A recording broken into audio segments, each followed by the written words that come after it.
अगर हमको ऐसा लगता है कि हम चुंबकीय प्रभाव वाले व्यक्ति हैं तो अपने जीवन में अच्छे संग की व्यवस्था को बढ़ाना चाहिए।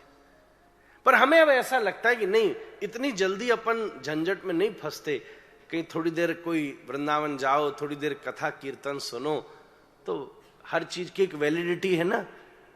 तो अपने को लगता है कि हाँ, महीना 2 महीना तो महाराज बिल्कुल मन चार्ज हो जाता है।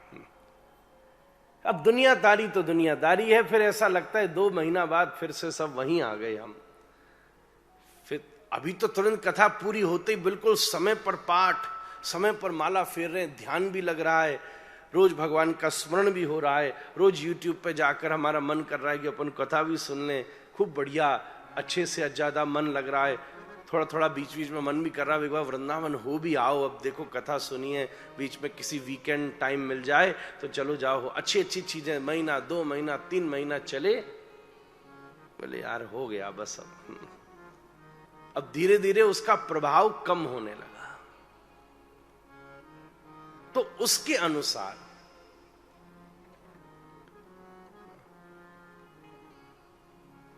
हमें अपने जीवन में निर्णय करना चाहिए।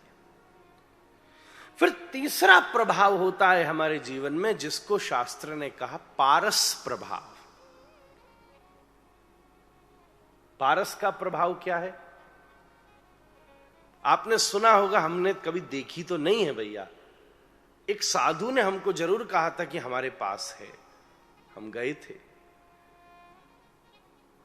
पर बोले मैं उसको ज्यादा उसका प्रयोग नहीं करता, क्योंकि जिसके पास प्रभु का रस हो वो क्या पारस में फंसेगा महाराज।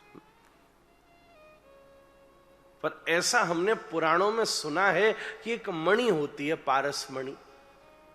खोज तो बड़ी दुनिया रही है महाराज, मिल किसी को नहीं रही। मिल जाए तो सब काम धंधे बंद करके बैठे रोज।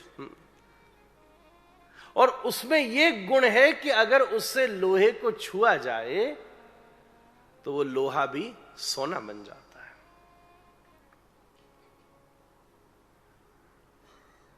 वो बदल जाता है। तो जीवन में एक ये भी प्रभाव है, ध्यान दीजिएगा, कि जैसे लोहा अब सोना बन गया तो सोना बन गया ना, अब वापस थोड़ी ना लौटेगा, अब फिर थोड़ी ना लोहा बनेगा। चुंबक का प्रभाव तो साथ में है तो बना रहेगा, अलग करोगे तो खत्म। चंदन का प्रभाव लगा तो थोड़ी घंटा 2 घंटा रहेगा, फिर खत्म। पर अब अगर कोई सोना बन गया तो सोना बन गया,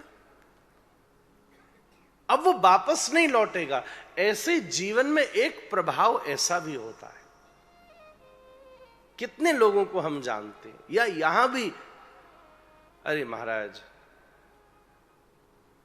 सब कुछ किया, पर अब हां मन में ऐसी बात आती है कि कम से कम साल भर कैसी भी व्यस्तता क्यों न रहे, अब एक बात तो पक्की है कि वर्ष में 1-2 बार किसी तीर्थ धाम में जरूर जाएंगे और 1-2 बार भागवत जी की कथा अच्छे से बैठकर सुनेंगे। अब तो ये जीवन में निर्णय बना लिया, कुछ भी हो जाए। हम तो एक प्रिस्क्रिप्शन देते हैं सभी को, माता सभी को, रोज भगवान का सुमिरन करे, सप्ताह में 1 बार गैया की सेवा करे, महीने में 1 बार थोड़ी देर भी जहां मौका मिल जाए कथा सुने, साधु की संगति करे, और वर्ष में 1 बार जब अवसर मिल जाए किसी सुंदर वृंदावन काशी जैसे तीर्थ में जाकर थोड़ी देर रहे। अगर ये 4 चीज भी उसने दृढ़ता से पालन कर ली तो मुझे पूरा भरोसा है कि जीवन में कभी न कभी वो मिल जाएगा जिसके लिए बड़े बड़े योगी और व्रती भी प्रतीक्षा कर रहे हैं महाराज। साक्षात भगवान का अनुभव हो सकता है, साक्षात जीवन में परमानंद की अनुभूति हो सकती है, केवल ये छोटी सी चीज है। इतनी सी तो बात है। संतन के संग लाग रे तेरी अच्छी बनेगी, अच्छी बनेगी तेरी अच्छी बनेगी, अच्छी बनेगी तेरी अच्छी बनेगी संतन के संग लाग रे, तेरी अच्छी बनेगी। बात हम पूरी कर लें फिर गा देंगे चाहे, फिर रह जाएगी बात। अब भैया कहता हाँ महाराज कर लो पूरी। अंतिम एक बात अभी रह गई, फिर भी रह गई। तो पहली बात याद कीजिएगा, हमने आपसे कही लाइक मैग्नेट। दूसरी बात हमने आपसे कही चंदन। तीसरी बात हमने आपसे कही पारस। पारस ने सोना बना दिया। जीवन में हमने कोई अब अच्छा नियम धारण कर लिया, या कोई सबसे बढ़िया बात है अच्छा बने न बने छोड़िए, कोई एक बुरा कृत्य छोड़ दिया। भाई आज के बाद अपन ये नहीं करेंगे, अब नहीं करेंगे तो छोड़ दिया तो छोड़ दिया। कैसी स्थिति। एक हमारे यहां बाबूजी रहते थे, हम बचपन में खूब सब हमारा ध्यान रखते, वृंदावन रहते, सब कुछ करते, पर एक जाते कहीं नहीं थे, बस वृंदावन सब आश्रम की सुरक्षा करते, हमारा भी ध्यान रखते। सब लोग हम कहते हैं उनको ठाकुर साहब, बड़े बलवान जैसे। वो बीड़ी पीने की उनकी आदत ऐसी खतरनाक, छोड़ते ही नहीं, सबने समझा लिया। एक बार ऐसी स्थिति बनी, गए कहीं नहीं थे, घर ही में रहते, तो हम सबको पिताजी को बोले महाराज कहीं तो ले जाओ हमें ब्रजवासी। महाराज बोले अच्छा ठीक है। अब संग में जाना था, मुझे याद है वृंदावन से पंजाब की तरफ जाना था, शायद अमृतसर। ट्रेन की टिकट में कुछ प्रॉब्लम, फॉग से फ्लाइट भी प्रॉब्लम में, तो बोला गाड़ी से चलते, और गाड़ी में बैठे। लगभग 13, 14, 15 घंटे का सफर और नॉन स्टॉप तय करना था। अब 15 घंटे साथ में बैठे, महाराज जी संग में, पीवे तो पीवे क्या।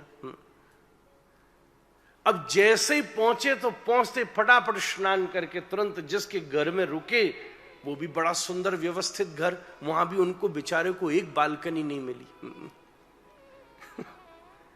फिर सीधे तुरंत कथा में पहुंचे। फिर वहां से महाराज पीछे नहीं छोड़े। मेरे पिताजी के भी मन में आ गई कि अब ये आज पकड़ में आए 40 बरस के बाद। मैं आपको सच कहूं, आंखों देखी घटना, 3-4 दिन हो गए, वो बेचारे परेशान होने को आए। 30 बरस पुरानी आदत, पर उनको अवसर ही नहीं मिले। एक जगह तीसरे दिन सामने ढूंढी ली कोई जगह, कि उसी समय सामने से 4 लोगों ने आके पांव पकड़ लिया, महाराज के संग आए हैं। और उन बेचारे को बड़ी शर्म आवे, इनके सामने क्या आग जलाएं। वो तो सोच रहे थे हम अगरबत्ती जलाने आए, ये तो दूसरी चीज ही जला रहे थे। 5 दिन हुए, 6 दिन हुए, 7 दिन कथा में उन विचारों को अवसर ही नहीं मिला। बड़े आनंदित हुए। महाराज बोले ठाकुर साहब जब 5-7 दिन अब छोड़ ही दिए तो अब छोड़ो। वो भी बोले बिल्कुल सही महाराज, मुझे कभी ऐसा अवसर ही नहीं मिला, अब इस बार अवसर मिला, वायदा करूं अब छोड़ी महाराज। फिर तो महाराज वापस लौट के छोड़ ही दी। आप समझ रहे हो मैं क्या कहना चाह रहा हूं।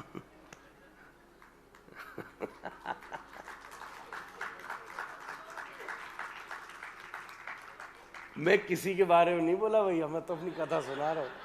ये आपस में जाने किसकी बोल रहे हैं, हम तो ठाकुर जी बात करें।